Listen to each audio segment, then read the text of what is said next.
Good morning students, welcome back to Hindi class. Take out your Hindi book, page number 31। चलिए शुरू कर रहे हैं पाठ 5, नदी और लता। नदी तो आप जानते हैं, लता मतलब क्या होता है, किसी भी वृक्ष की बेल। ये क्या है, कविता है। प्रस्तुत कविता के माध्यम से कवि ने प्रकृति में नदी और लता के मैत्री भाव का अत्यंत मनोहारी वर्णन किया है। इस कविता के माध्यम से कवि ने प्रकृति में मतलब नेचुरलिटी में नदी और लता मतलब बेल के दोस्ती के भाव को प्रकट किया है। किंतु अहंकार के आ जाने पर नदी किस प्रकार लता का साथ खो देती है, इस बात का वर्णन करते हुए कवि ने विनम्रता का संदेश दिया है। लेकिन नदी को जब अहंकार आ जाता है तो लता का साथ मतलब अपनी दोस्ती भुला देती है। तो कवि ने बताया कि हमें हमेशा विनम्रता रहना चाहिए। चलिए हम शुरू करते हैं।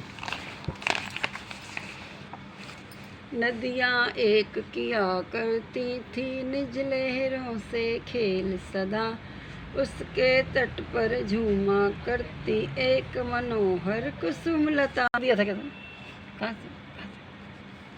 फिर से। एक नदी थी जो लहरों के साथ हमेशा खेलती थी, और नदी के तट पर क्या थी, मोहन कुसुम लता मतलब फूलों से लदी हुई एक बेल थी। नदी के तट पर वो भी नदी के ऊपर बसी हुई थी।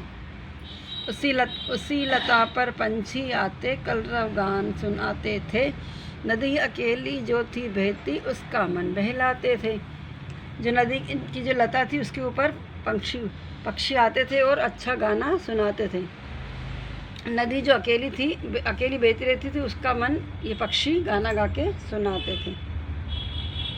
पुष्प भेंट कर लता नदी को सजाया करती थी, देकर नदी उसे शीतल जल साफ सदा ही सहती थी। पुष्प भेंट कर लता नदी को मतलब लता में जो फूल आते थे वो नदी को भेंट करती थी, मतलब नदी को देती थी, और सदा नदी को हमेशा सजा के रखती थी। और नदी जो थी उसको शीतल जल मतलब ठंडा जल देती थी और उसकी गर्मी को सहन करती थी। दोनों सखियां सदा प्रेम से समय बिताती जाती थी, इसलिए परस्पर जो था उनमें उससे वे सुख पाती थी। नदी और लता जो दोनों सहेलियां थी वो अच्छे से प्रेम पूर्वक रह के अपना समय व्यतीत करती थी, और उनका आपस में जो स्नेह था वो दोनों बहुत सुख महसूस करती थी। एक दिन वर्षा का जलपा नदी लगी थी इतराने, धन के मद में भला लता को वह तो क्यों कर पहचाने। एक दिन क्या हुआ, बारिश का जल आया तो नदी इठलाने लगी। धन के मद में मतलब उसके जो पानी बढ़ने लगा था, पानी के घमंड में नदी लता को पहचानने से भी इनकार करने लगी थी। जो कविता हमने आज पढ़ी है आप इसको घर में फिर से दोहराइएगा। नेक्स्ट वीडियो में हम आगे की कविता पढ़ेंगे। Thank you, have a good day.